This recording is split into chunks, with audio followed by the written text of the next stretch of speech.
to be pod-smacked? Now, here's Rob Carson. Here is Rob Carson. Welcome to the show. Glad to have you here with me today. It is Election Day. It is midterm election day 2018. This is it's a big day. I just voted, actually. Whenever I vote, I always feel very, invigorated when I leave. I always feel good about it. And it's always been the same. It always has been the same. And those of you who consider voting to be very important, you know exactly what I'm talking about. This year is the most, the biggest midterm election I've seen in my lifetime. And there's a lot at stake. On one side, you have Donald Trump, a pariah to some a hero. To me, I'm not crazy about how he behaves. I'm not crazy about his tweets. Not particularly happy with some of the things he said over the years.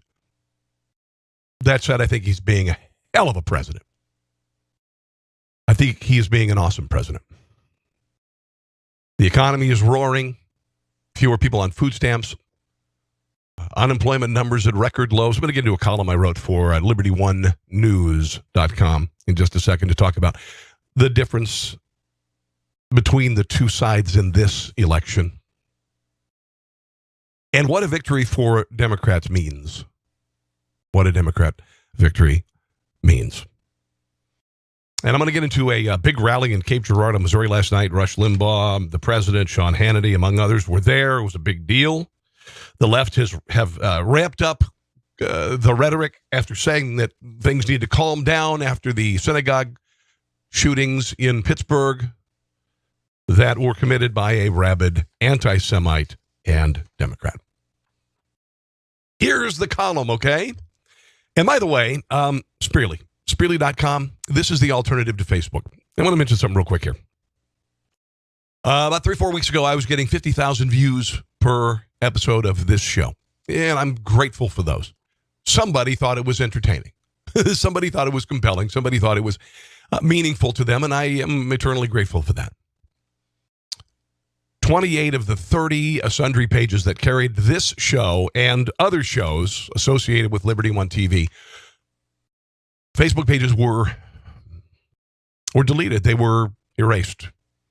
They no longer exist. Facebook did it just in time for, what is today? What is today? Why do you suppose Facebook would want to take down conservative pages? Oh, yeah, it's election day, and they wanted to silence conservatives on their media. On their media that they have led conservatives and others to believe they could speak freely on. Hence the name Spreely. So, a friend of mine named Terry Littlepage came up with Spreely.com. Spreely.com, you can speak freely. You're not going to be banned for political talk, left or right. For espousing a political viewpoint, you will not be banned. Now, you can't go on there and say, go kill people, but you can unabashedly express your political opinion without being shadow banned or removed. Spreely.com. Get a profile. Get a profile today and friend me, okay? Rob Carson. And that's where I am. Here's the column. It's amazing. There are political pundits everywhere, completely flummoxed by what they think will happen today on Election Day. I honestly don't know. But if the Democrats win the House, it will be a victory for vitriol, violence, childish temper tantrums, incivility, incredible record of success, incivility and rejection of the rule of law. I just learned how to read. The Republican Party and Donald Trump's incredible success record are turning the country around, and they speak for themselves. The lowest unemployment rate in 50 years, lowest black, Hispanic, female unemployment rates ever recorded. 4.5 million people lifted out of poverty, 3.5 million people on food stamps. Energy independence, massive deregulation of the federal government. Anyone heard anything from Iran or North Korea lately? The healing of our relationship with Israel and the movement of our embassy to Jerusalem, the return of manufacturing to America, repatriation of American companies to our shores, and the money they've kept offshore. I could go on and on. Here's the Democrat platform. Raise taxes on everyone. Erase our border and disband ICE. Impeach Donald Trump and Brett Kavanaugh for nothing. Support radical leftist groups that want to destroy America. Support people who want to kneel during the national anthem or sit. I want to put that in there. Disrupt, destroy, and stagnate Donald Trump's successful agenda. Hate. And abortion, abortion, abortion. And I could go on and on about the Democrat Party, but I won't. If the Democrats win the House, it's a victory for rage and ignorance. To the Democrats, America is only great when it's diminished domestically and in the eyes of the world. I tend to believe good wins over evil, and yes, I do believe the Democrats support some very evil policies and people, Louis Farrakhan. I believe in the good of the American people, and I believe the blue wave is a myth. There, I said it. So there you go. Didn't say it as well as I wrote it, but you get the picture. It's a big day. Today, my son will vote for the very first time. He's 18 years old. He's going to be 19 in about a week. And I've asked him to come and vote with me. I already voted, but I've got to go to Lawrence, Kansas, about 25 miles from here where he goes to school, and bring him here to vote. So it's important. And I hope everything, that he can do this. I've taken my kids every time I voted to the voting booth with me, or at least to the polling place with me. Yeah, I just think it's important. Okay, so let's move on to some other things. We've got a few things going on, including a rally last night. Well, it already happened.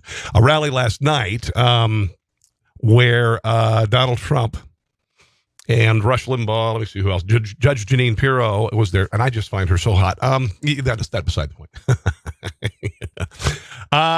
Sean Hannity, Ivanka, Sarah Sanders, Kellyanne Conway, they were all there. There were some pretty, some neat, really just some very good speeches. Let's get into a little bit about what Sean Hannity had to say last night during the rally. If I can get it to play. Hold on one second. Let's see if we can get it to play. Here we go. And they're very special. There we go. They've done an incredible job for us. They've been with us from the beginning also. I'm going to start by saying, Sean Hannity, come on up. Sean Hannity. Yes.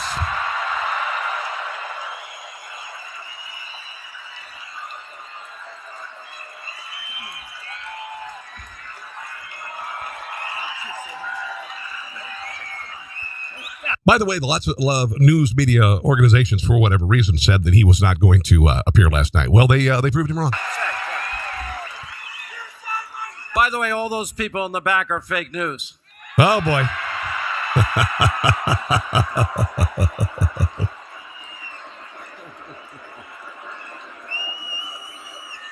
Mr. President, I did an opening monologue today, and I had no idea you were going to invite me up here. And the one thing that has made and defined your presidency more than anything else, promises made, promises kept. 4.5 million new American jobs, 4.3 million Americans off food stamps. There you go. 4 million Americans out of poverty. Nice. And we're not dropping cash loads of cargo planes of cash to Iranian mullahs that chant death to America. Mr. President, thank you. Okay, so there's Sean last night. It was obviously a very short appearance by him. Rush Limbaugh talked for about 10 minutes. I'm going to play some or all of it in just a second here. But in 2016, Democrats were saying that just because Donald Trump has huge rallies, that doesn't mean that people are going to go out and vote for him. I'm not saying that. But when you look at rallies where right now Joe Biden can't bring in 100 people and Barack Obama will bring 1,000 or 2,000 people, or the Hillary Clinton and Bill Clinton stadium tour, I don't know how well tickets are selling, but I can't imagine they're going to do very well. Yet people are coming out passionately. 100,000 people, I believe, in Texas last week at a rally, and they can only get 20,000 inside. Cape Girardeau the same way. I'm so sure the whole town was out there. I think 12,000 people were inside, and there were thousands outside as well. Again, I'm not saying necessarily does this mean that the vote is going to be stronger, because on the left, radical, awful people are coming out. And they're holding rallies, Occupy. Well, Occupy really isn't anymore.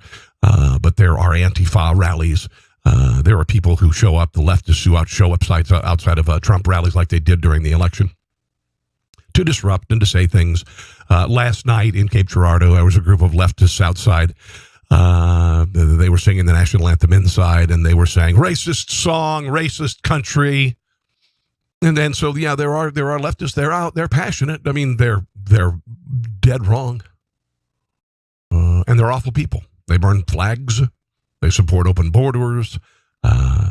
They hurl coffee at people. They chase congressional House members or senators out of restaurants.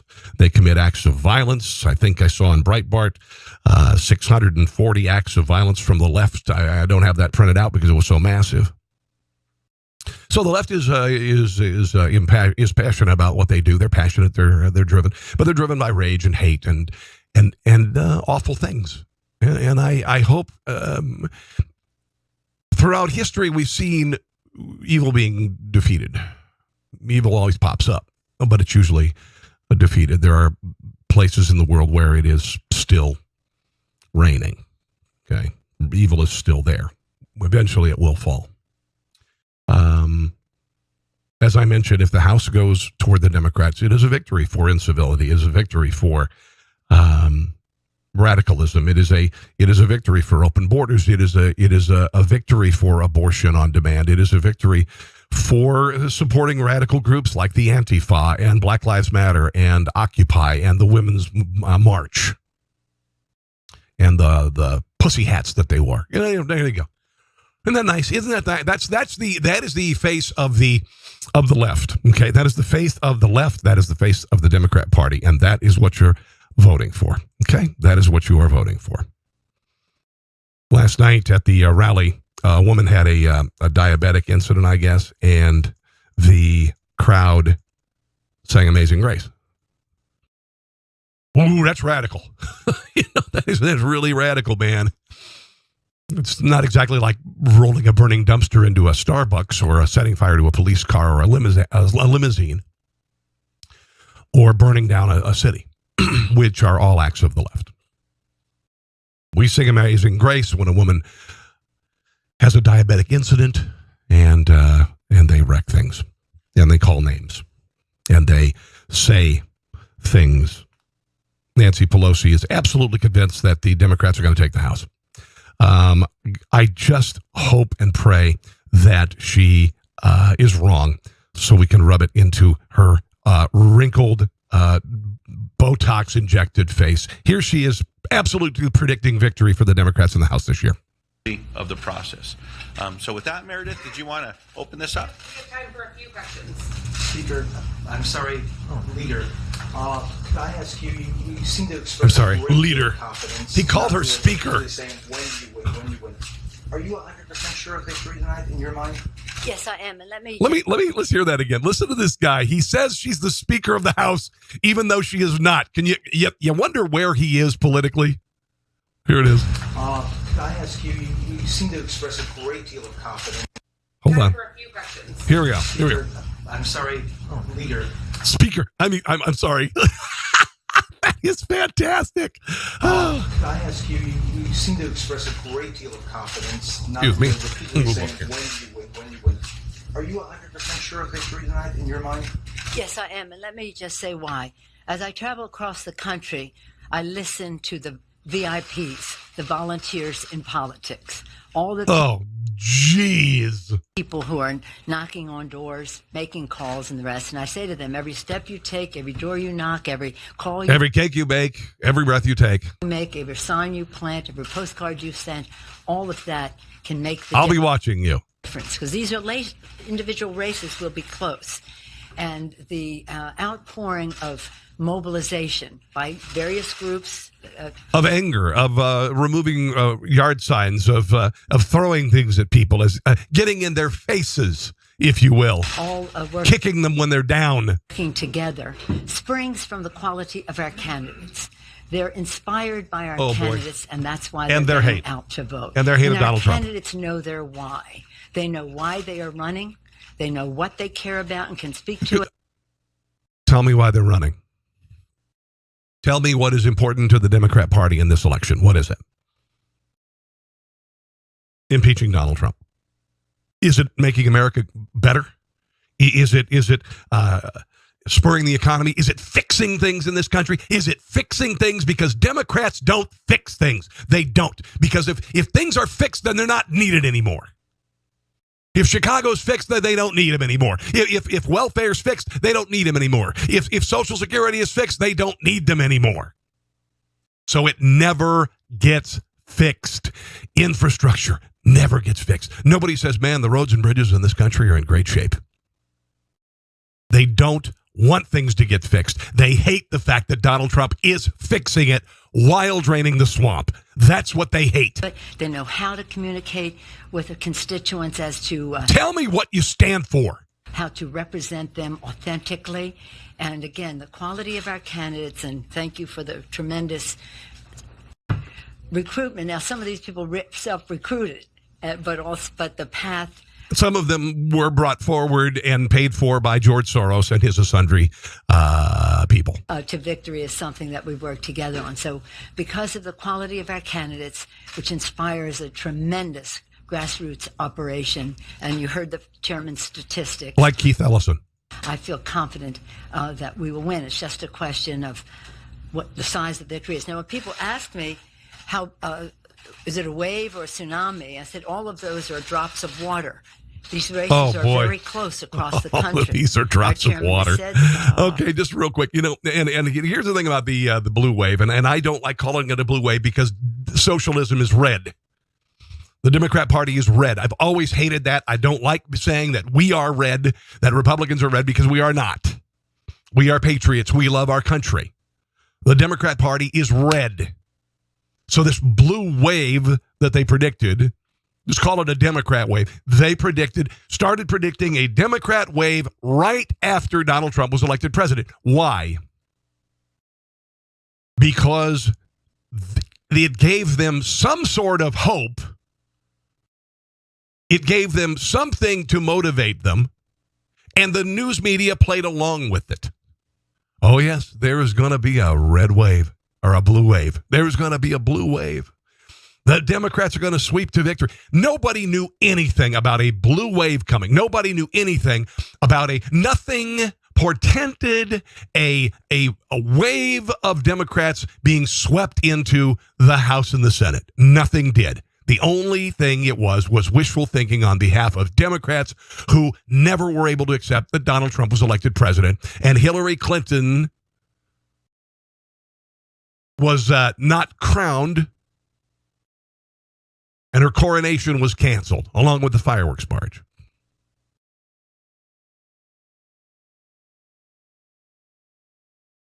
Maxine Waters, she this is America. Okay, this is the left. Okay, this is the left. Maxine Waters. Let me see if I can find this bite from Maxine Waters. Wow, that's a disturbing thought. A bite from Maxine Waters. No matter what, you can't tell what you'd get. Here she is saying that violence is okay. That political rallies and the left is the group that espouses violence. They're the ones who show up. They're the ones who wreck places. They're the ones who show up at the National Mall and trash it. They're the ones that burn police cars and hurl urine and fecal bombs at police officers. Here is Maxine Waters saying it's okay to be violent. I'm not going to back down from you. I told someone the other day who is trying to say that we're violent when we protest. Protest is about making you feel uncomfortable. I'm not supposed to come to you and say, may I protest you? Right. No, absolutely not. If your heart tells you that this is what you need to do because you see some injustice, that you see people who are creating, a terrible time and pain for others, and you making the country win again. No, it is. If you see someone who disagrees with me, she is saying violence is fine. Let's listen to it again, kids. Let's listen to it again. I told someone the other day who is trying to say that we're violent when we protest. Protest is about making you feel uncomfortable. You're not saying don't be violent, okay? She is saying violence is fine if it's against somebody you disagree with. I'm not supposed to come to you and say, may I protest you? Right. No, Absolutely There's a little not. chuckle in the background. If your heart tells you that this is what you need to do because you see some injustice.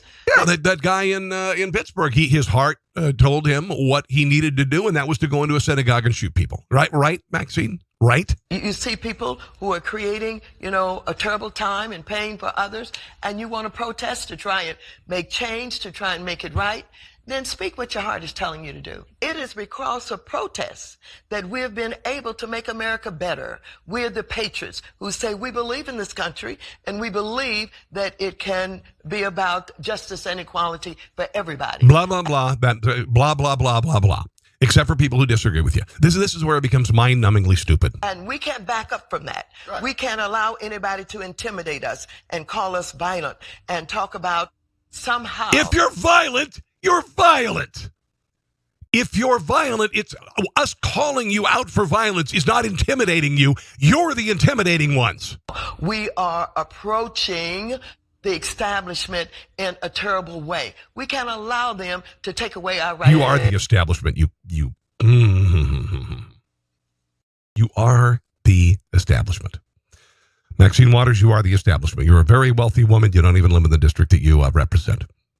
You'll become very, very wealthy. Here's Nancy Pelosi espousing violence as well. But so the point is that what we're trying to do is just speak to them, not about where we disagree, but where we agree that they need to have a bigger paycheck and lower health care costs, and that their voice should be stronger rather than a special dark interest. And this is all the things that are happening right now in America.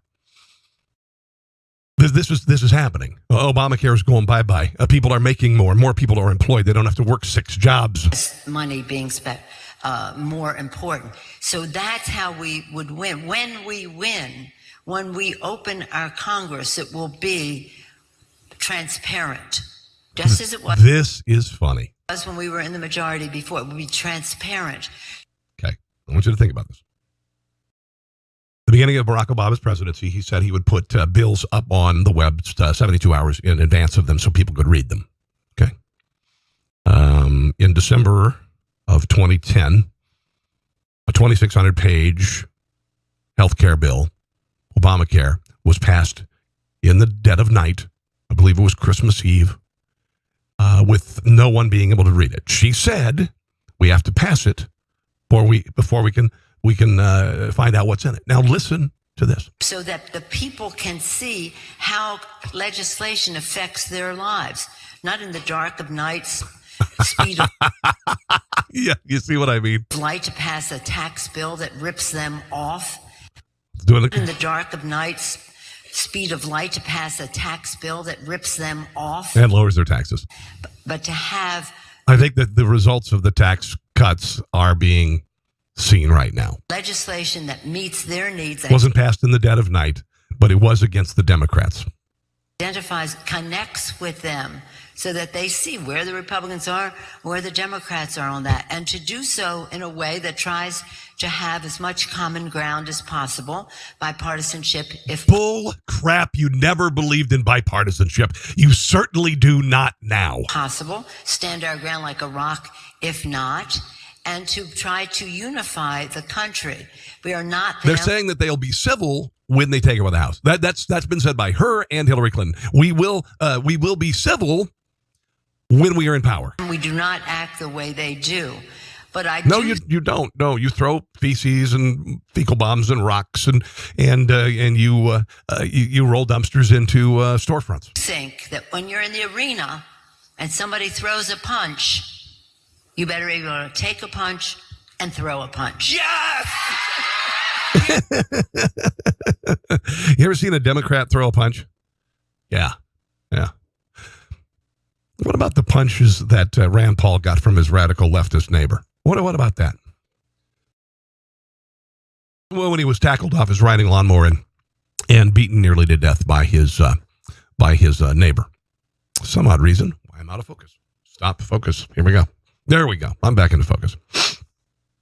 SNL did a pretty funny bit on the Democrats and how they're completely sure that they're going to win the House. And this is a nice piece of satire. I've written hundreds of pieces like this for radio. And this is actually quite good. I do have a guy on Saturday Night Live who went after a wounded veteran who's a politician, Davidson. What's his name? Davidson. Yeah. Went after Pete Davidson. Went after this guy, and it was a childish, stupid, 20-something, idiotic, I guess, petty piece of observational humor that really wasn't funny. And I'll get into that in a second. But this is actually pretty funny. This is SNL, and it features Kate McKinnon, who I believe sang on the Saturday following the 2016 election of Donald Trump. She sang, I don't remember what the song was, as Hillary Clinton, dressed as Hillary Clinton. That's how far left she is. But at least they were still able to be kind of funny with this.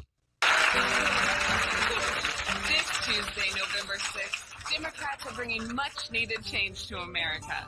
There's a blue wave on the horizon, and I have never felt more confident. The Democrats are taking back the House. It's a win we need and a win we're going to get. I'm sure of it. And they say don't trust the polls, but I'm choosing to. We're finally going to put this administration in check. It's been a minute, but we're going to win. Nancy Pelosi just said so on Colbert. White women promised to do the right thing this time. They're not going to let us down, right? We're going to win! Yeah! This one's in the bag.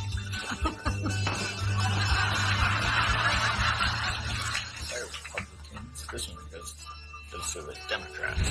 And once we win, will everything suddenly get better? No. There's still a long, hard road. Kids! Go inside! Mommy told you! Go inside till Tuesday! Till Tuesday? Just go inside! There we go. We know my friends can't wait to vote, so we'll see you at the polls next Thursday. Tuesday. I know, Mom, I'm kidding. It was not funny!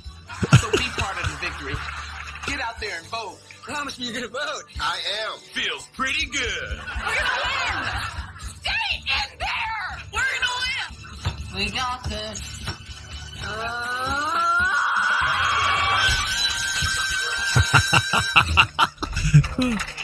That was nice. Okay, that was nice. Give them credit. Give them credit. That was a nice piece of satire. And they are nervous. What really amazes me is that they were confident that Hillary Clinton was going to win the election in 2016. They were confident, and they're trying to say the same. Nancy Pelosi just said it. I'm 100% sure we're going to take the House. What gives them the confidence now that they had then? Then every poll said Hillary Clinton was going to win. Every poll said Hillary Clinton was going to win. There was no doubt on election night Hillary Clinton was going to win. She had a fireworks barge ready to go. She was in a hotel with a glass ceiling, and she lost. So what makes them so confident this time around? There's nothing there but hope that their hate, their message of hate will be strong enough to propel people to the polls. That's it. That's it. Your Democrat Party. They pulled out all the stops with regard to Donald Trump, including, of course, calling him a Nazi. We've seen a lot of that. Think about this. 95% of the coverage of Donald Trump has been negative. It has been absolutely negative. I'm going to get to this Nazi comparison in a second. It was Paul Begala. Was on MSNBC, and he made a very, very, very piss-poor comparison of Donald Trump to an animal. And I want you to listen to this. This is your left, ladies and gentlemen. Line in Powder Springs, Georgia, where one of our reporters is. But Paul Begala, your thoughts? Coming back to what Andrew Gillum was saying after voting, this is something I helped run the super PAC that ran $190 million of attack ads on Donald Trump, and yet we lost. Negative alone, and I love negative ads. Negative alone. That's what the Democrat Party is right now. Negative alone. Is it going to work this time? I love them. I'm out of that business now. I don't advise politicians. But Andrew Gillum has shown us something really important. You got to be for something, not just against. Yeah. You're not for anything. The Democrat Party isn't for anything right now. How is this different from 2016, Paul? Have to reach out. You cannot demonize your adversaries. I think that's all you do. That's all you do. Frankly, he's been unable. He started at 46 in the election. He's at 39 in our poll today. In your poll on CNN. despite a booming economy. I mean, he has an all-time high approval rating. Your CNN, which heavily weighs Democrats, your CNN poll says he's at 39%. Come on. Like a moderately well-trained chimp in this economy would be at 55 or Nice. 65. There you chimp go. who couldn't Let's use not Twitter. be comparing any humans to chimps. Well, I'm just saying our president is should be at 50, 60%. But let's all rise above this today, right? No, but I'm just... No, he can't be at 50 or 60%, you ass. Because 95% of the coverage of him and his agenda and his progress is negative on networks like CNN. Barack Obama never had a 60% approval rating, did he? He got passes on every network. Probably at least the same percentage of people or media did positive coverage of Barack Obama. Yet was he at 60, 70%? Are you kidding me? Paul Begala, you're still an effing loser. You lost in 2016, and you're still an effing loser who doesn't get it. Saying so Democrats should learn. The president's giving us the field of... No, he's not. This is why I've said there's not going to be a Democrat wave. Nothing says there's going to be a Democrat wave. Now, of course, Paul Begala says that all the negativity is coming from the right. Okay. No, I don't think so.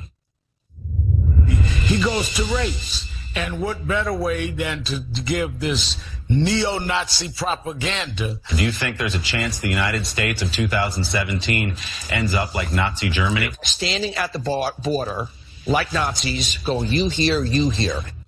That's one of the most sickening comparisons that I heard with regard to the border wall. That saying, because you're crossing illegally into the country, it's like these people are being sent into America, which is now a Nazi death camp. He's saying that America is a Nazi death camp. That's what he said. America is a Nazi death camp, and the border agents separating families like Nazis. You go to the gas chambers, you go to the fields. Are you out of your effing mind? Tell me the hatred and the vitriol is coming from the right. The media who questions him, they are the real enemy of the people. And that phrase is from Stalin and Hitler. There's a very slippery slope when you start dehumanizing. When the media is a tool of the Democrat Party, when the media is a tool of a singular party, that makes them the enemy of at least half the people. That's it. It does. When you do not relish and cherish the most sacred piece of legislation passed in the history of mankind, the First Amendment to the Constitution, when you abuse it like the media in this country, it makes you an enemy of the country and it makes you an enemy of the people. People this way. It's what the Nazis did. The same type of propaganda that you would have seen in Germany in 1938. You mean like on all three major networks, basically every newspaper in the country, NPR, public television, I could go on and on. Yeah, that's propaganda, folks.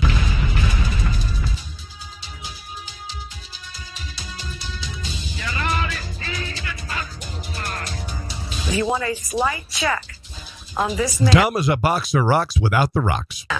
and his unrelenting race to the finish here to make sure he can continue destroying this country. How's he destroying the country? I mean, did you not hear what I just said about where we are on the world stage economically? Rewriting NAFTA, trashing it. Canada and Mexico coming crawling to us, getting out of the idiotic Paris Climate Accord, which punished America and lowered our boats, did not raise the boats of other countries. Are you out of your mind? How is America worse off, Mika? Maybe it's worse off because you and your ilk are calling the President of the United States a Nazi. He is the greatest friend of Israel the United States has seen possibly ever. How does that make him a Nazi? You might want to vote all D. D for dumbass in your case. Making America woke again. Yeah, they woke. A stupid expression. If you're over 25 and you say woke, you're really an idiot. I mean, honestly. there's a point where you got to kind of say, maybe I shouldn't use the popular vernacular. Maybe I shouldn't use popular slang. Trump is Hitler. Yeah, Trump is Hitler. It's just unbelievable. And they say the hate is coming from the right in this country as people at the Trump rally sing Amazing Grace and sing the national anthem, and people outside on the left say it's a song of hate.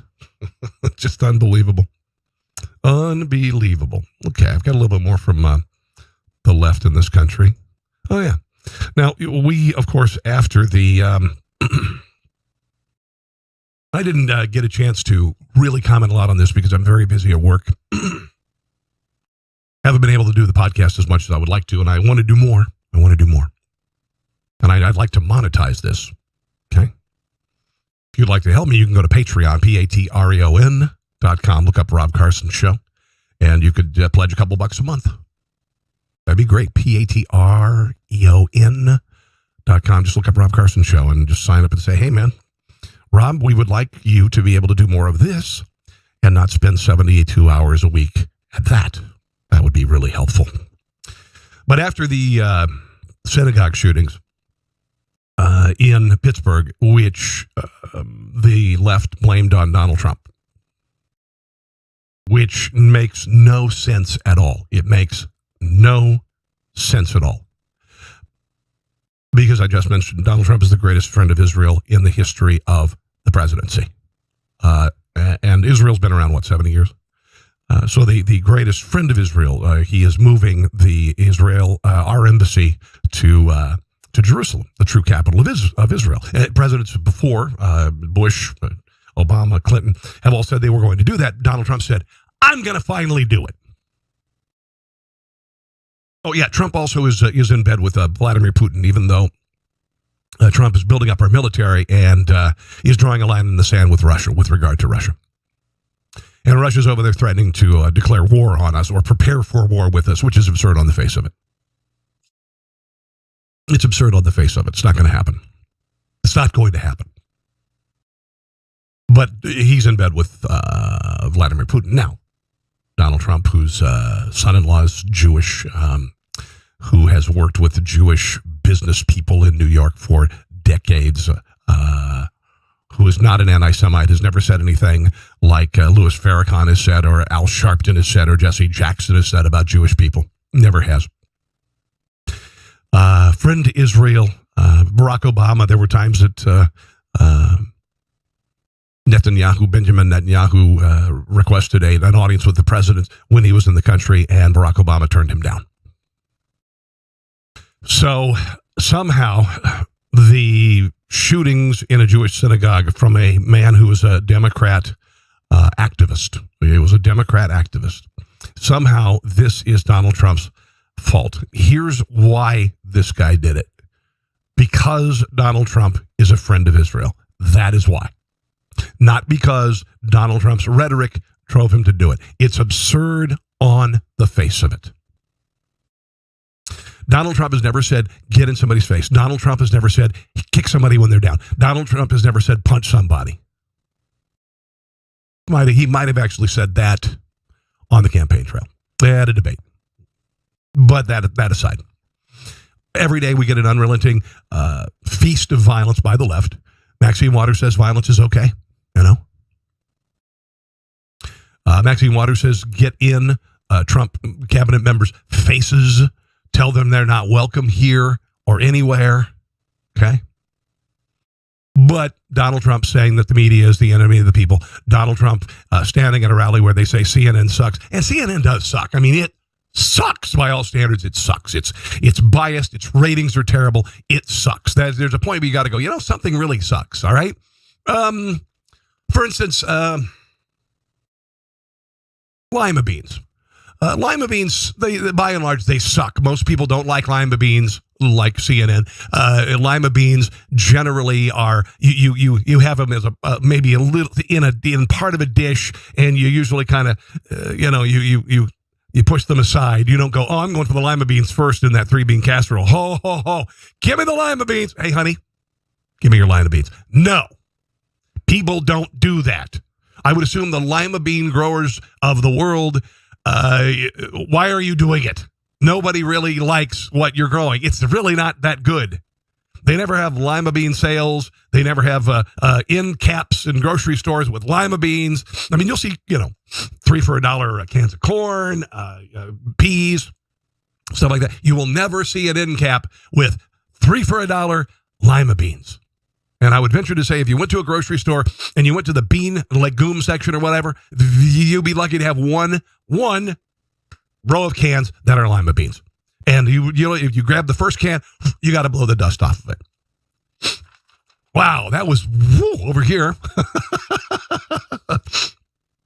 But after blaming Donald Trump for the violence in the synagogue in Pittsburgh, the media said that you need to tone down the rhetoric. You need to tone down the rhetoric, Mr. President, because you caused this guy who hates you and hates Israel.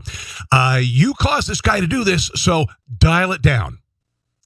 And then they immediately ramped it back up again. This president has radicalized so many more people than ISIS ever did. The biggest terror threat in this country is white men, most of them radicalized to the right. I'm a terrorist. I'm the biggest threat to you, I guess. Because I'm white. Because I'm a white man. Now, if you said, no, it's pretty much Muslim males. That's the biggest threat. Then you'd get all sorts of heat. But because he's Don Lemon, lame, get it, see his name is because he is that, he can go ahead and say that, something absurd and ridiculous like that. Pardon me, I've got allergies. There was a veteran who responded to this ass by saying, there were a lot of white men who died in Iraq and Afghanistan. A lot of white men, and I'm not discounting any black soldiers. I'm just talking about this fool here. There were a lot of white men who run into burning buildings there to save people, including your sorry ass.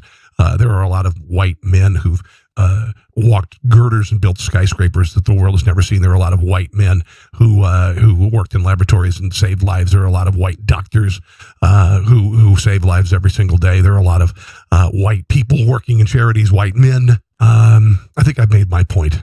You're an ass, Don. And we have to start doing something about them. Trump. We have to start doing something about them. Okay, so he says that white men are terrorists and we have to start doing something about them. He's saying we have to start doing something about white men. That's just what he said. Oh, this fat doofus on MSNBC. I don't even sure, male or female, whatever. I've got to get to this in a second. Don Lemon is saying we have to do something about white men. That's what he's saying. That is what he's saying. What is that? Do you have a final solution there with regard to people like me, white men, who apparently are a terror threat in this country? Oh, what an asinine fool. Has delivered on the things that they care about most. He has delivered racism for these people. He has delivered misogyny. He's talking about Trump supporters. He hasn't delivered racism to me because I'm not a racist. Or misogyny, I don't think. Maybe a massage I would love to have delivered, but not misogyny. I could really use a massage. My back is killing me. For these people. The same type of rhetoric, the same type of propaganda that you would have seen in Germany in 1938, the dehumanization, turning people into infested vermin. Look, the young people turning people into infested vermin. What the hell does that mean? Turning people into infested vermin? What the hell does that mean? Oh, my Lord. Oh, God, Howard Dean. Here we go. This country are not with this sort of evil, nasty authoritarianism. You see. Oh, we're evil and nasty now. Evil and nasty authoritarianism. This is after the synagogue shootings where the media was saying Donald Trump needs to tone it down, and now they're saying this. Americans have to call this out because their souls are on the line. Their souls are on the line. Our souls are on the line. So, okay, I'm a terrorist. I'm a infected vermin, and my soul is on the line. Wow, that's a lot to carry on you. I mean, honestly, I'm an infected vermin and a terrorist, and my soul is on the line. He has a giant cult. He also has. I'm a cult member. Okay, I got to write this down. Hold on a second. Hold on. So I'm an infected vermin. Okay, there you go. I'm a terrorist. Yeah. Let's see. Cult member. Yeah. And my soul is on the line. Okay, there we go. So online, soul is on the line. Okay, so all these things. There's got to be more. Party that knows very well that he's a giant cult. Of his erratic behavior, his ignorance. You know, when Barack Obama was campaigning in 2008 and people would pass out. They would pass out or they'd hold their hands up and make an O. You know, you take away one of those hands and then straighten these out. Yeah, it comes something a little bit different. But here, this is the O. Instead of doing this, you're doing this. It's the O. And remember the Doric columns when he accepted the nomination for presidency in Denver, the Doric columns and the flags. That looked kind of like Nuremberg. Could pose a profound danger to every single person in this country and literally every inhabitant of the planet Earth. President's obviously racist. I'm kind of, oh no. Okay, so threat to humanity. I'm also to humanity. I'm going to make a threat to humanity by supporting Donald Trump. Okay, and what else? Yeah. Obviously a demagogue. He obviously condones anti-Semitism, stokes up nationalist hatred, all the stuff we've said. What, he condemns? What? Racist. He's obviously a demagogue. He obviously condones anti-Semitism. He oddly condemns or condones. He doesn't condone anti-Semitism, you ass. That is just a frigging lie. That's a lie. Now, you can say what you want about all this other crap, but by saying this president condones anti-Semitism, sir, that is pure and unadulterated untruth. Bullcrap. The rest of this is funny. It's so over the top and stupid that it's funny, but he does not condone anti-Semitism. Do you remember when Barack Obama first was in office? And he allowed a picture of himself talking to Benjamin Netanyahu with his feet on the top of the Resolute desk and the camera with his feet in the foreground. Do you know what that was? In the Middle East, that is a profound insult. Barack Obama was raised in the Middle East. He knew exactly what he was doing. That's condoning anti-Semitism, you ass. Up nationalist hatred, all the stuff we've said. Nationalist hatred. There's nothing they're hateful about being a nationalist. There's nothing hateful about putting America first before the rest of the world. It's not nationalist hatred. It's patriotism. It's putting America first. Nationalist hatred. That's another lie. Who is this buffoon? That's propaganda. That's what happened in Nazi Germany. Here we go again. Radical group of right-wingers who've perverted our democracy. How? How have we perverted our democracy? I have perverted our democracy. Perverted. I just went to vote today, and I just had one, and I just took out my sticker. I guess I perverted democracy. Really are doing what they can to ruin our country. This whole boy, if we supporters of Donald Trump are doing our very best to ruin the country, we're doing a really crappy job of it. You know, Donald Trump is a racist. And black unemployment is the lowest it's ever been recorded. He's the worst racist ever. I mean, he's got to sit there in his office and go, God dang it! I'm trying to destroy black people, and my policies are bringing them success. I am the worst racist ever. How am I failing? Whole Caravan in the last week of the election is a giant lie. This is Trump's Reichstag fire. Yeah. Oh, dear God. The Caravan.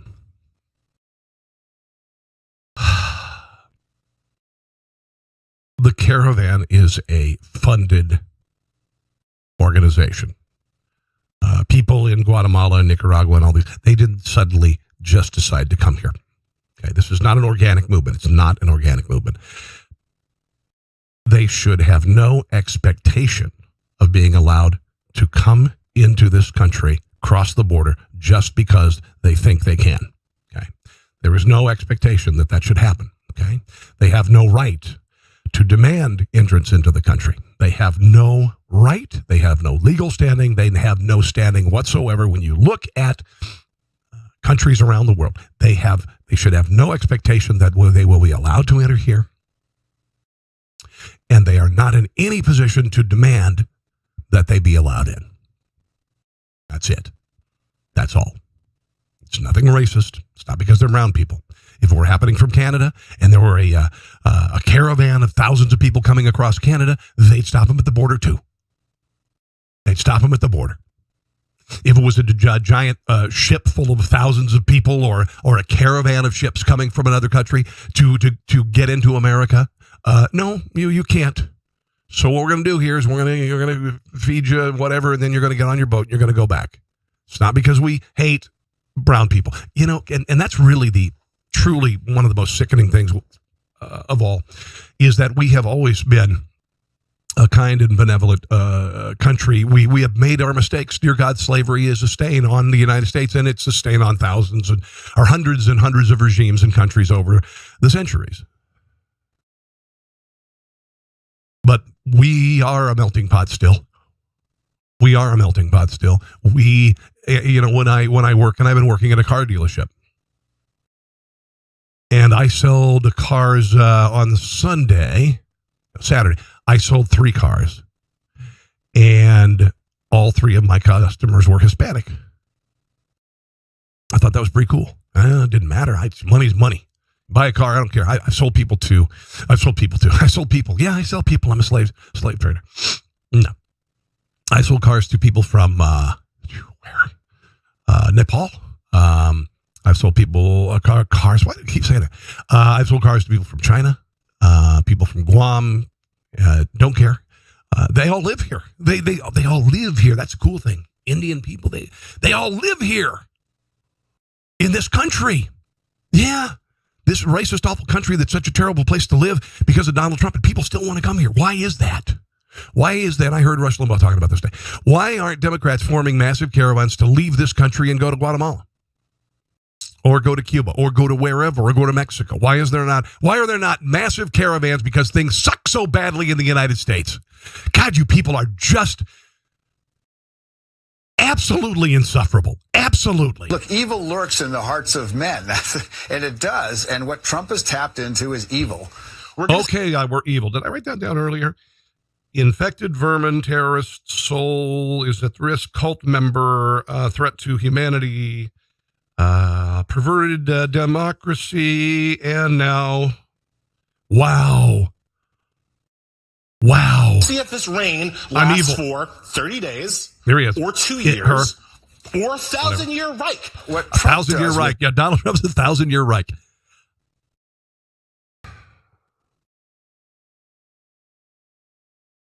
What do you say to this? Shouldn't Princess Leia be chained to this person? The power that people give him turns it to evil. Here we are after the carnage, and this man, this moral monster, is playing to the moral monster. Barack Obama was president for 8 years. I never said anything like this. The right never said anything like this about Barack Obama. I'm not talking about the lunatic right. Bat crap crazy right. There's a bat crap crazy left, although this is the bat crap crazy left. The bat crap crazy left is on MSNBC and CNN. Okay? Bat crap crazy right, no, not so much. Conservatives are on Fox News. They don't have the bat crap crazy right on Fox News. They feature them on CNN and MSNBC. Those base instincts. It's not even a question of whether it's presidential behavior or not. Here we go again. It's not minimally human behavior. There's no way that he's going to prevail because he's evil. He's dark. It's the opposite of what America stands for. This has now become a struggle about good versus evil. And the president of the United States is evil. I'll tell you what. The multimedia marketplace. Thank you very much, Grabian. You guys are awesome. That's why I use your stuff all the time. I'm not even sure what to say. Max Boot, that's that guy. Nationalist. When you think of nationalists, think of people like Franco, Mussolini, Hitler, and Pinochet. Auschwitz is the United States, where we separate families at the border. Some go to the gas chambers and some go to the fields. Unbelievable. Unbelievable. What else do we got here? Oh, let's listen to a little bit of Rush Limbaugh at the rally last night in Cape Girardeau. Honor. What an honor. This is so exciting. I have been watching Trump rallies from the very first one. Let me tell you something for those of you who don't know real quick. I started writing for this guy in 1989. I was right out of college, and I heard about this guy in New York City. A friend of mine named Rusty Humphreys worked in the same building with Rush Limbaugh. At the time, I was a conservative. I just didn't know it because I was a dumb kid. I was 23 years old. And I was writing comedy for other networks. And I said to my friend Rusty, I said, Rusty, do you think Rush would run some of my stuff? And he said, I don't know. And so I wrote some parodies. I'm not sure what the first one was, but I wrote one that there was a Capitol Hill Bank scandal. I think that happened in 1990. And I wrote a parody called Capitol Hill Bank. I think that was one of the first parodies I wrote. He ended up putting it in his book, and I wrote for Rush until about 5 years ago when Kit Carson died. And Johnny Donovan, I would consider a friend. He's the voice of the EIB. Kit Carson was a friend, and he was the gatekeeper for Rush's show. And he's the guy who said to me, hey, that's good, but I don't think we're going to use it. Or, that's great. God, send it, man. That is huge. And Rush doesn't really run comedy anymore. There's another person who became very prominent on his show. I think they had a parting of the ways. That said, I am proud of my affiliation with Rush Limbaugh and the EIB Network. A little bit more from the man. And to be part of one, folks, I'll tell you, it's the night of a lifetime. You know, I was just backstage. You all are so great. This thing it's electric in here, folks. You people at home. This is unreal. Now, Rush today on his show said, because he has cochlear implants, being in a crowd like this is arduous for him because it's this incredible noise, this static, this whatever. So it's painful to be in a situation like that, but he was still able to do a fine speech.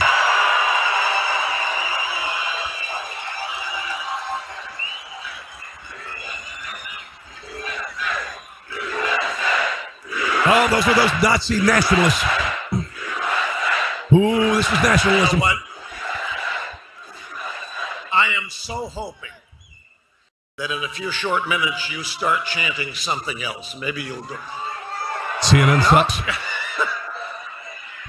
I was just talking to people backstage, and somebody said that the president and all of us have been labeled by some Democrats in the media divisive. Yes, of course. That's divisive. The Democrats haven't even accepted they lost the election in 2016. That's what this is all about.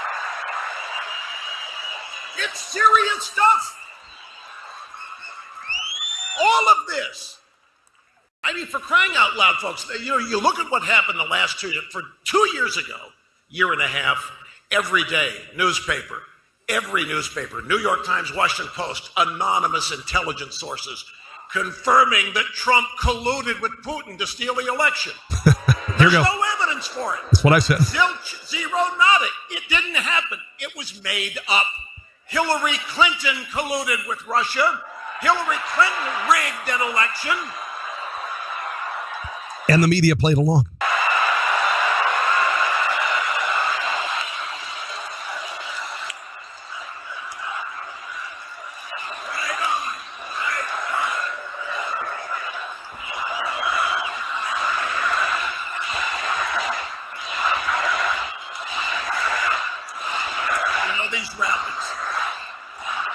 Lock her up. Lock her up. They got the message. These rallies, I have to tell you, they are the envy of official Washington. You realize? Now look at the guy to the right of your screen of Rush. There's a woman with a pink sign there, and then a guy that looks like George Soros. It looks like George Soros. And then you look right under the live. See the live up there? The word live in Cape Girardeau. There's a blonde. She looks like Kate McKinnon. Do you suppose? There isn't a single elected official in either party who could do what this is tonight. No. Other than Donald Trump. There's no one. Nope.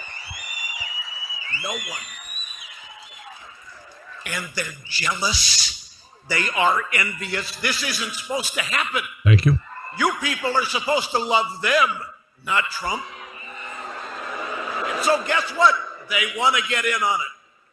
Bill and Hillary Clinton and their national stadium tour. Talking about, have you seen Obama? He's been stumping down in Florida where I live. Yes.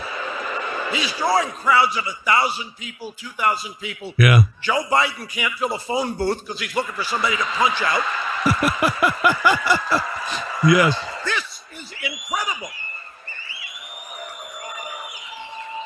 And you know, a little history. When I first started watching the campaign, I watched the president and his family come down the escalator in June of 2015.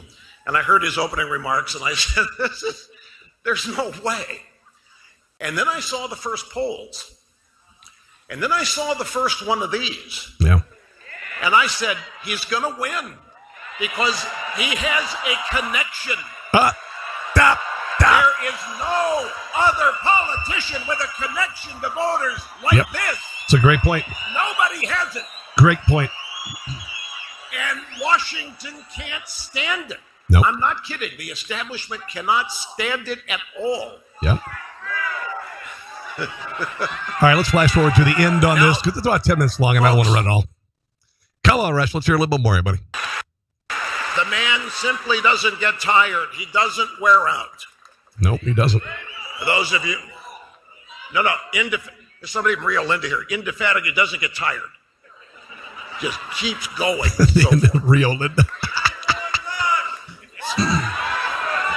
Without any further ado, folks, thank you so much. It's been great. It's great to be here, be part of this.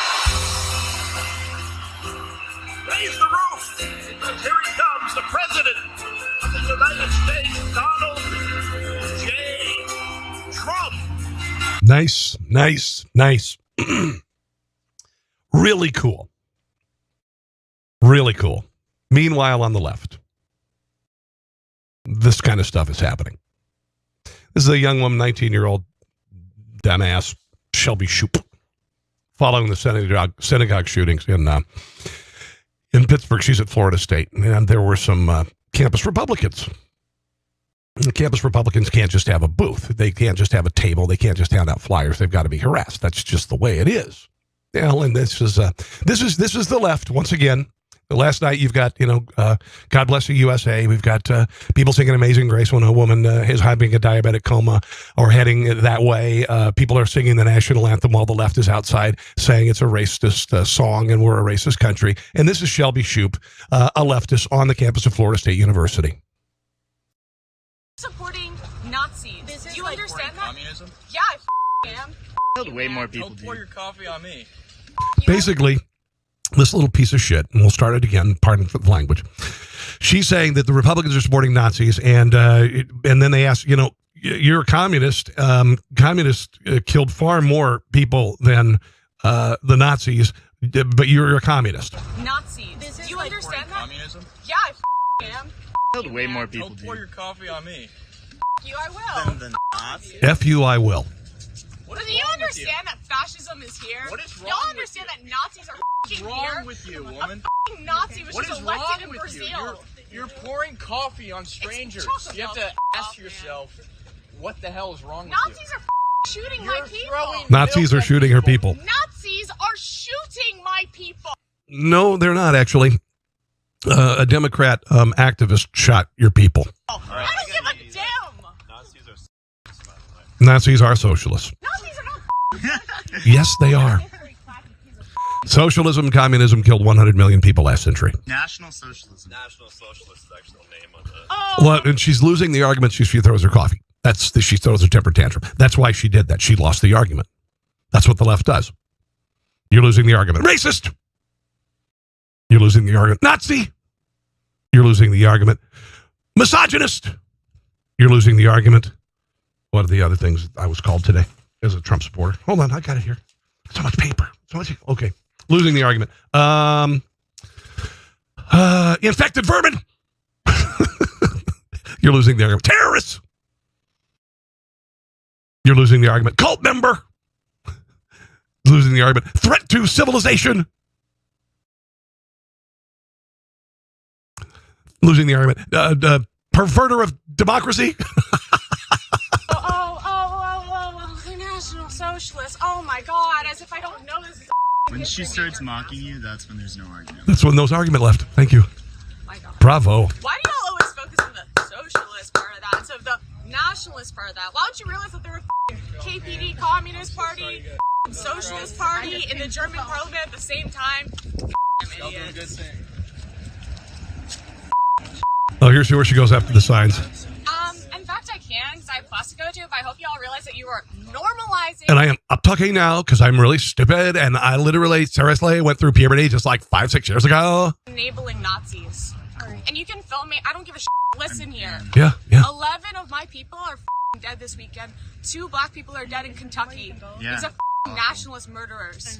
That this normalizes. Do you really care? Yeah. Do you? Yeah. God, she's so... No. She was arrested, by the way. No, there she goes. Kicks the sign. There you go. You've lost the argument. You walk away. He's pulled out all the stops there. She called you Nazis. She started up talking, and she threw coffee. She was arrested. Yeah.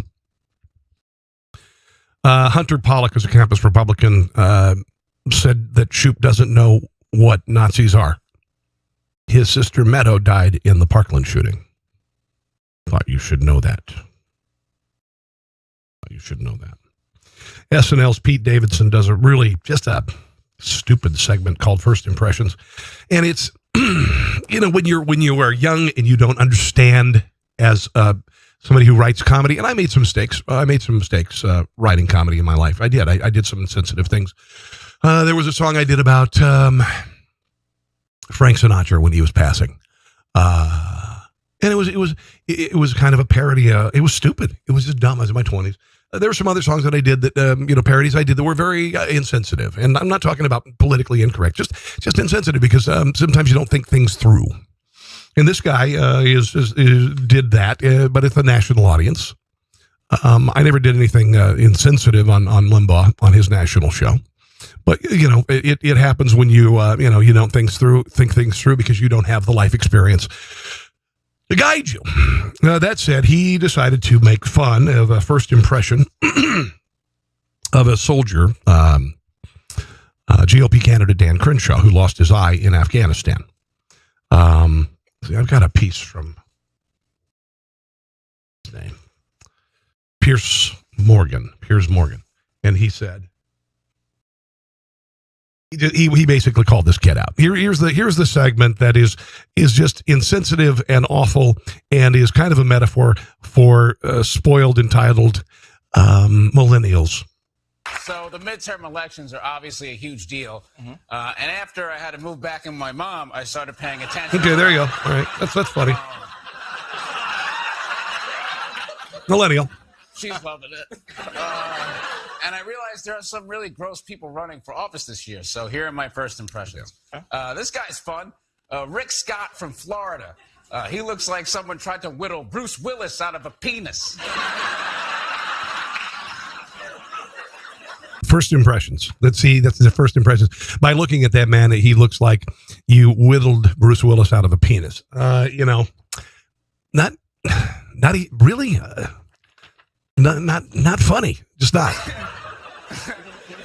This is so petty. This is like catty little sorority girls talking about people as they come into a party. Here's a New York guy, Peter King. I actually don't know a lot about him, except he looks like if a cigar came to life. Okay, see, I don't know a lot about him because you don't know a lot about him. But you're looking at a picture of him, and this is somehow funny. This is catty and petty and awful.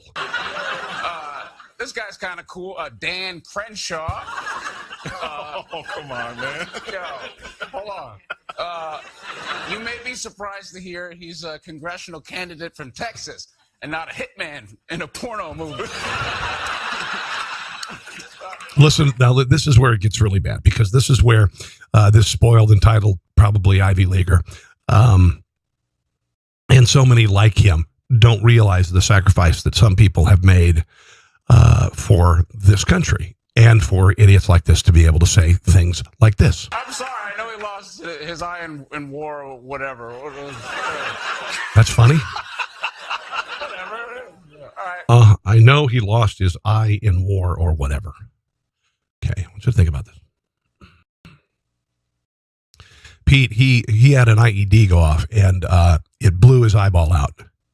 His other eye was horrifically damaged. He was told he would never see again. And doctors said it was a miracle that he can see out of that eye. Okay. Pete, it's not losing an eye in war or whatever. This is ignorance to the point of just, this is awful ignorance. This is,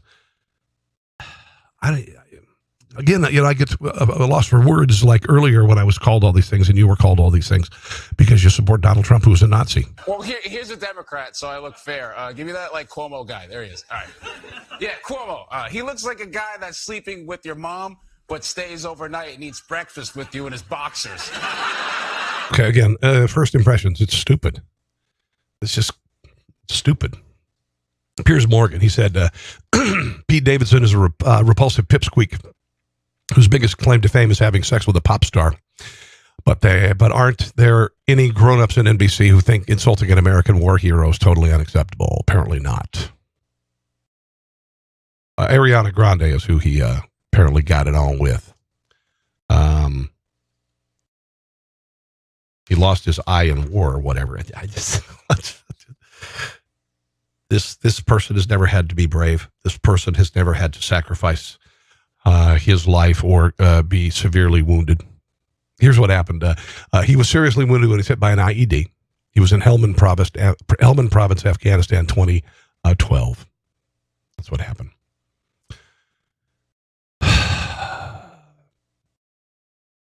Crenshaw deserves better than to be mocked by a smug, gumming comedian on national television for losing his eye in a battlefield explosion. It isn't funny. It's not original. It's just mean-spirited. And it is. It is.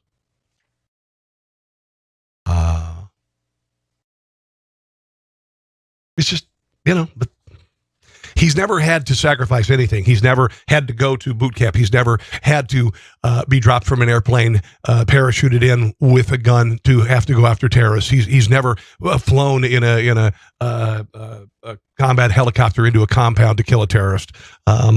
He's never been wounded in a country thousands of miles away and lain wondering if he was going to live to the next morning.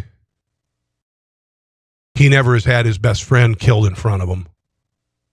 My nephew had his best friend killed in front of him in Afghanistan. Dan Crenshaw is not demanding an apology because Dan Crenshaw is a classy person. I want us to get away from this culture where we demand apologies every time someone misspeaks. I think that would be very healthy for our nation to go in that direction. Yeah. We don't need to be outwardly outraged. I don't need to demand apologies from them. They can do whatever they want.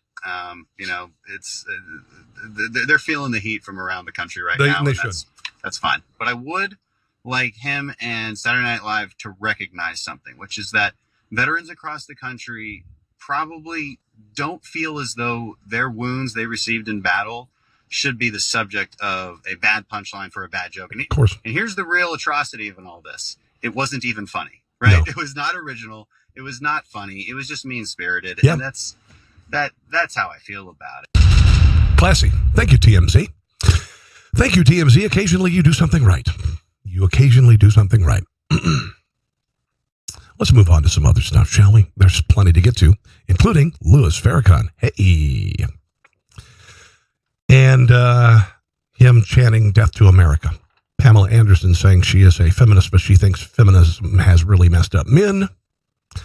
And who could forget, is it Susan Ocasio-Cortez, who was waiting tables until a few months ago when she defeated a prominent Democrat in a race to become a congressional candidate. And she's dumb as a box of rocks, like Mika Brzezinski without the rocks. Here she is speaking with Jorge Ramos, talking about paying for Medicare, which her plan would cost $10 trillion over a decade or 12. I don't know what it is, but it would bankrupt the country. It would bankrupt the country. All right. Democrats are saying by bankrupting the country, we can make healthcare affordable. So here is the twisted logic of somebody who does not have a lot of life experience, who says she was raised in the hood when she was not, and is a fraud. She is a socialist, and she doesn't even know what socialism has wrought in the world. So I have 10 big ideas that you have. 10 big ideas. I have 10 big ideas. Okay. You bet. Can we go by one by one? Okay. All right. Okay, so number 10. Countdown. Medicare for all. Is it too expensive? No. I like the music. Like, you got to really hip it up, you know. Would they do this with a Republican? Probably not. People often say, like, how are you going to pay for it? Yeah. And I find the question so puzzling because how do you pay for something that's more affordable? How do you pay for cheaper rent? How do you pay for, you just pay for it. We're paying more now. So it's not that we're saying this whole system is free. It's saying it is free of cost at the point of service. So that means that you're not delaying going to the dentist. You're not, because you don't have the cash at the point of service. Number 9. No, the cash. Oh, here we go. Here's some more. So we already pay for tuition-free K through 12. And in the same way that we made a decision as a country, K through 12 is a completely different animal. To say we need to educate people to a 12th grade level, our economy has evolved, and that means we need to make the decision to educate people to a trade school or collegiate level. So we can afford that. Absolutely. Yeah, absolutely. Somebody else can pay for it, but we can afford it. Somebody else is paying for it. This is the great thing. Was it Margaret Thatcher who said that socialism works until they run out of other people's money? That's it. So Ocasio is saying it's more affordable at the point of service because it's already been paid on the back end, I guess, by taxing people to death. It is illogical and stupid, and she should be back at TGI Fridays where she was working before. I don't know where she was working. I'm not making fun of people who wait tables, but I am making fun of people who have no life experience, and they're stupid. They're not only stupid, they're ignorant. Okay, so there's a difference between stupid and ignorant. And she displayed both of those there. Okay, there was a time when I was ignorant. I don't believe there was ever a time I was stupid. No, I don't think so. Always been relatively smart, but what else here? Jewish Trump supporters in New York were denied service. Why? Because they were Trump supporters. They went into a restaurant in New York City with their, and this is pretty ballsy of them actually, because, in this country, you can't wear a Make America Great Again hat or shirt in certain parts of the country, or you will be threatened, you will be denied service, we might even be injured. So pretty ballsy of them to do this. And was it provocative? I don't know. Was it any more provocative than wearing an Obama shirt into a restaurant in Arkansas? Is it any more provocative than that? No, not really. And here they are describing the reaction they got from the restaurant manager. At Carmen's in New York City, wearing my Make America Great Again shirt and hat.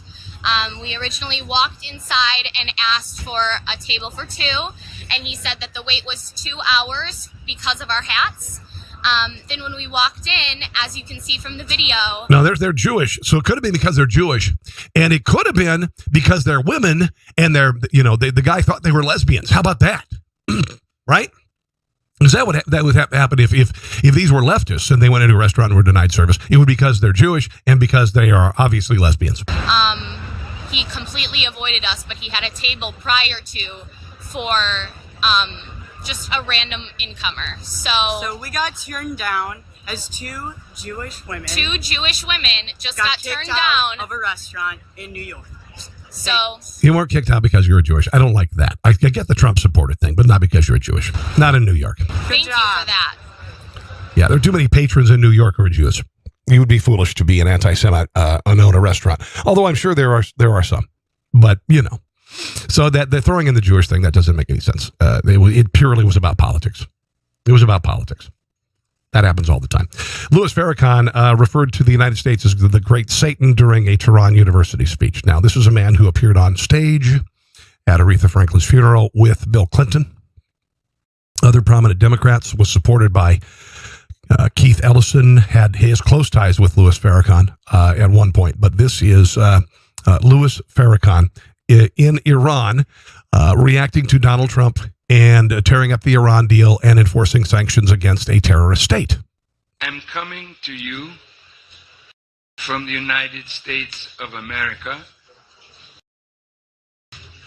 that is gloating over the fact that the President of the United States is going to place on the Islamic Republic the most stringent Love it. It's awesome. sanctions that have ever been placed on any nation before. Now, this is a man who said that he is not an anti-Semite, he's an anti-termite, comparing Jews to termites. So what do we do to termites, folks? We eradicate them. We call people to kill them. Okay, so that's this guy is a rabid, awful, anti-Semitic, racist a-hole. Okay, and he is saying that about Donald Trump and the sanctions against Iran, which is a terrorist regime supporting wiping Israel off the face of the earth and supporting terror. That's happening. Iran supports terror. They just do. The mullahs support terror. They support eradicating the Jewish state. All right? So if we impose major sanctions against them, hails to the yes. Nothing happens but by the active or permissive will of Allah. So one who is spiritual or believers in Allah might ask the question, why is Iran suffering so much? Did you not hear what I just said? That's why Iran is going to suffer. Particularly from the United States of America. Is it not true that you have called America the great Satan? Look at him smile. Look at that sick smile. Well, if you believe what you say, then would not Satan be actively involved in trying to destroy a nation that is set up on the belief and practice of submission to the will of God? So we should not be surprised at what Satan does to ill effect. Why do you live in Satan? Why do you live in the United States if it is the great Satan, you ass? The righteous. All that your elders have sacrificed will mean nothing if you do not pick up the revolution and carry it forward. He is an enemy of our country. Right there, he has said that he is an enemy of our country on foreign soil. That is an act of treason. That is an act of treason. America is making it very hard for Iran to successfully... Put your chin's showing there, honey. Come on now. Put that away. Are you trying to get us all excited here? ...carry out its mission. But if... its mission is to destroy Israel and the great Satan America. You have the strength... you've just committed treason. ...to persevere under these hard trials. The victory will be yours. Okay. And what is victory? Victory is death to America. Victory is death to Israel. Oh, yeah, he did chant death to America. This is another treasonous act by this freak. You say, Israel, Malk Bar. Israel. Malk Bar. Yes. Wow. Let's see that again. You say, Israel, Malk Bar. Israel. Malk Bar. Yes. Unbelievable. Unbelievable. And he stood on stage at the Aretha Franklin funeral with Bill Clinton sitting right behind him. No problem. And a lot of Democrats tacitly support Louis Farrakhan. I mentioned Mr. Ellison from Minnesota.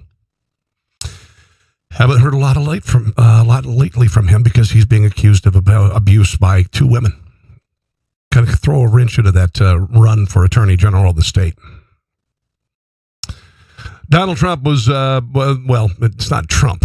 I'm not sure which political organization put together this video, but it is being yanked from social media. It is being yanked from, it was yanked from Fox News. It's a provocative ad. Tell me if you find this offensive. It's about a guy who was in the country illegally, and he murdered some police. Now, this man is evil. He's not a metaphor for everybody who comes to the country, but he is part of some of those who come to the country illegally. Ladies and gentlemen of the jury, please step out of the hallway. Break out soon? No, kill more. See, the only thing if I can regret is if I can just kill two. I wish I could kill more of those motherfuckers. Kill more without soon.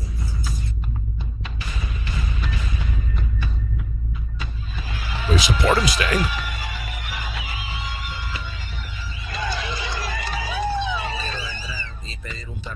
He says he wants to apply for pardon for the felony he committed. Attempt of murder. He attempted murder. He wants to go to the United States.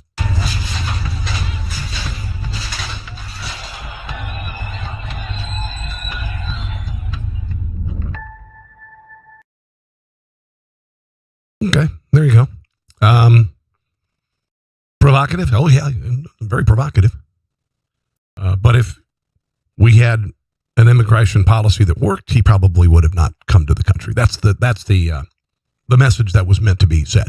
Of course, Democrats make it about everybody. Donald Trump said that with the immigrants, there are sometimes rapists and murderers. That, of course, became a dog whistle. That, of course, meant that he meant everybody who comes from south of the border is a rapist and a murderer, and nothing could be further from the truth, and Donald Trump did not say that. Did not say that.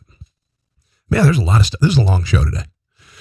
Just because I don't have a lot of time to do these shows right now with my schedule. But I hope to do more of these.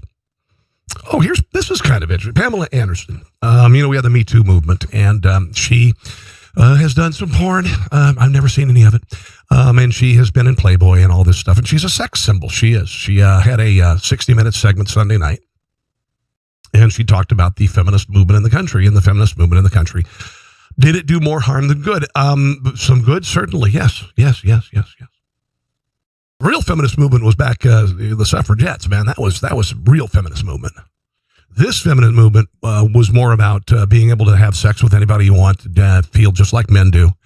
And women are wired differently. This feminist movement said that you don't have to be June Cleaver and stay home and raise your children, even though raising your children as men and women is the most important thing you can do in your life. They also said that women can have abortion whenever they want. And for some odd reason, abortion has become a liberating thing for leftist women. So it's really weird that an act of removing a living being from you is a liberating act, is somehow a metaphor for feminism.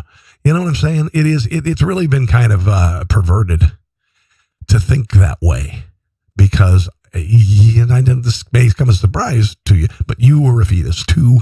I know. Me too. I was a fetus. Yeah. And every baby that is aborted, it could have been a potential human being. That's the thing. All right. Let's not get into the rape and incest and all that stuff. I'm just saying that using it as some sort of a plank in the feminist platform as something that is somehow liberating for women has always been very confounding to me. So in that way, the feminist movement that started in the 60s has failed women. And Pamela Anderson, who is a sex symbol, actually pretty smart. No, I think there's worse than Playboy. I think it was very empowering, and no one forced me to do anything. I think this feminism can go too far. I'm a feminist, but I think that this third wave feminism is a bore. I think it paralyzes men. I think that this Me Too movement is a bit too much for me. I'm sorry. I'll probably get killed for saying. Yeah, it probably will, because you can't disagree with anybody. And the Me Too movement, trust me, I know. And there are a lot of women who've been sexually assaulted. There are a lot of women who have been sexually harassed. We went through this in the 90s with a discussion about sexual harassment because of the Clarence Thomas, Anita Hill debacle. And we started a massive overcorrection in the country. Some of it was good because there was a lot of sexual harassment at offices. I mean, you look at remember the movie 9 to 5? That's, there was a lot of that going on in the country. And yeah, it is. And it's rampant in many industries. Okay. Particularly Hollywood. And in state houses around the country and on Capitol Hill. And so it is something that should be taken seriously. But at the same time, we do these overcorrections. We did an overcorrection with regard to Clarence Thomas and Anita Hill. And now there have been many people who've been drummed out of companies because they supposedly sexually harassed somebody and didn't. So now, there are a lot of people who did were booted, but there was a massive overcorrection. How many sexual harassment training videos have you had to watch for jobs? I've had to watch several, and I don't sexually harass. I don't sexually harass. I've never been in a position to demand sex for some sort of progression in your career. I've never been in that position, but I never would have wanted that either. I never would have wanted that. Excuse me 1 second. I've got to get something ready here on my other PC because it is my outro for my show, and I need to make sure that it's ready to go when I'm ready to go. This is the new set, by the way. Just wanted to show you. This is the new set, and it is a little bit different. And I'm gonna make it evolve a little bit more. But right now, I'm just trying to get it. Right now, I have to run all my own stuff over here, so that's why you see me reaching over here and stuff. And I hope to be able to change that very soon. But this is a green screen. I'm not actually hovering above Kansas City right now. And this is my printer over here. I haven't been able to move my printer, so it just kind of floats there. Sorry, I don't have any other place to put it, but we do have a new studio. 3,000 of the migrants have abandoned the Caravan and will not go to the United States. Mexico's Interior and Foreign Ministries reported that of Thursday, 2,934 originally traveling decided to go. 927 canceled their asylum claim, with the Mexican government returned to Guatemala and Honduras. Okay. Here's why. Because we have a strong president. Now, I was called out by a guy named Alan on Facebook. How do we have a stronger president? I'm like, are you kidding me? How is this president strong? Are you not paying attention? Are you not paying attention? Clearly, the president sending 10,000, 15,000 troops to our border is sending a powerful signal to them that we're not screwing around. You cannot just knock down a gate like they did in Mexico and injure police officers. You can't, because we're going to have 15,000 more troops than there are you, and you will be stopped at the border. It doesn't have to be violent. If you make it violent, it'll become violent.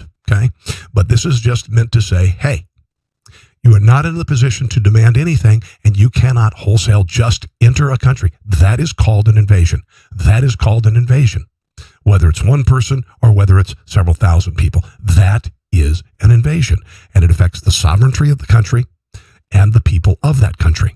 Okay? There's a way to get in any country in the world if you want. But if 2,000 people were streaming in North Korea, first of all, they'd be mowed down. But that would be considered an invasion. Okay? You can't be doing invasions. Two more stories. Not two more. Vegetarians are more miserable and have lower self-esteem. Researchers asked 400 vegetarians, meat eaters, and semi-vegetarians to record their feelings over a fortnight. I guess Shakespeare did the study. Of the three groups, vegetarians experienced the most negative feelings and enjoyed social occasions least, because they have to just go for the veggie tray with the ranch dip. But if you're a vegan, you can't have the ranch dip. They're even more miserable.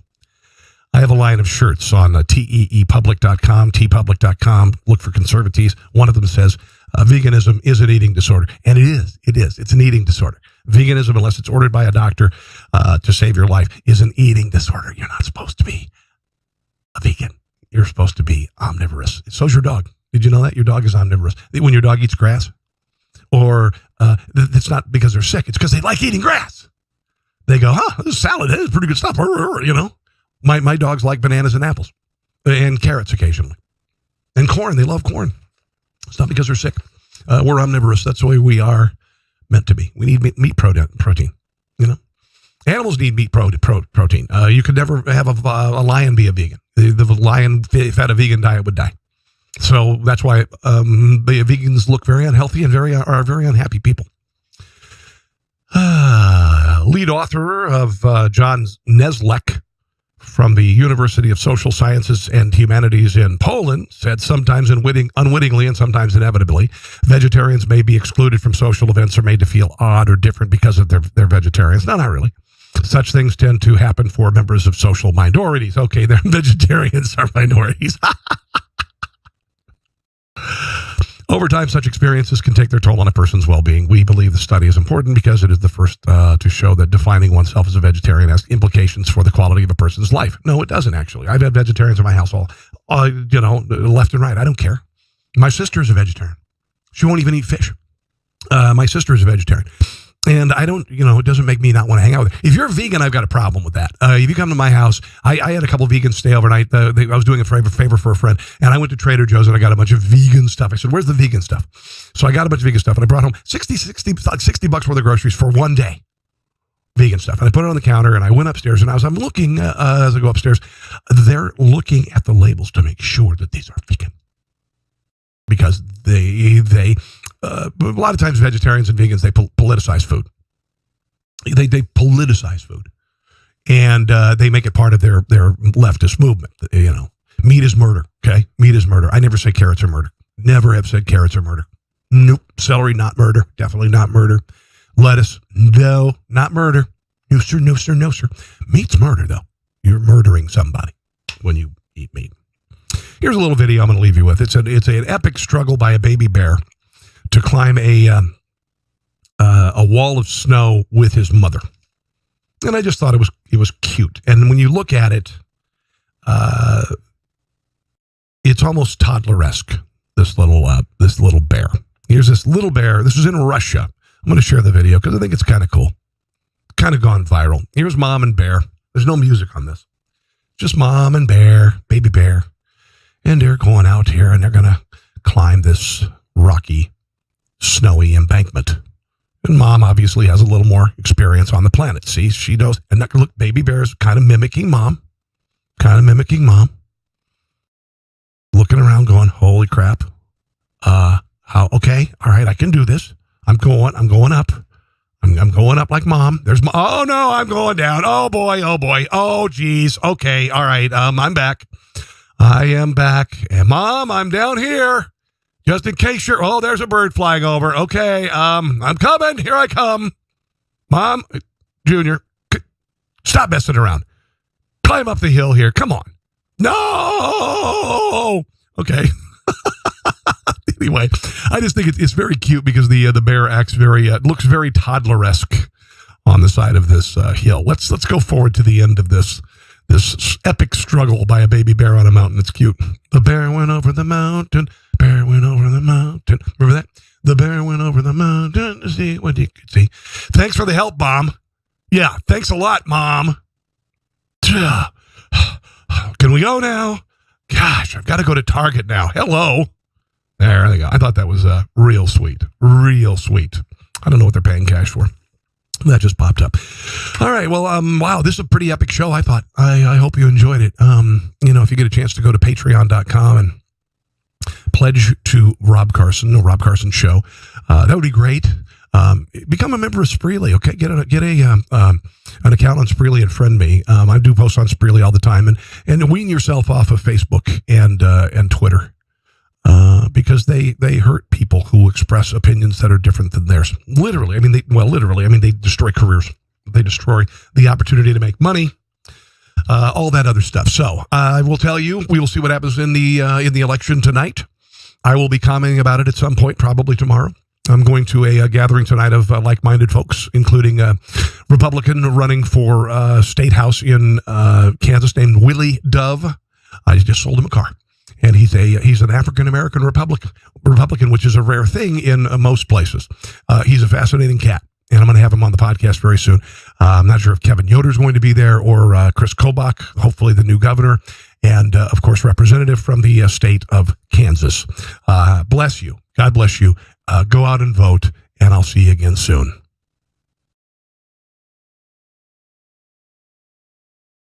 I'll see you again soon.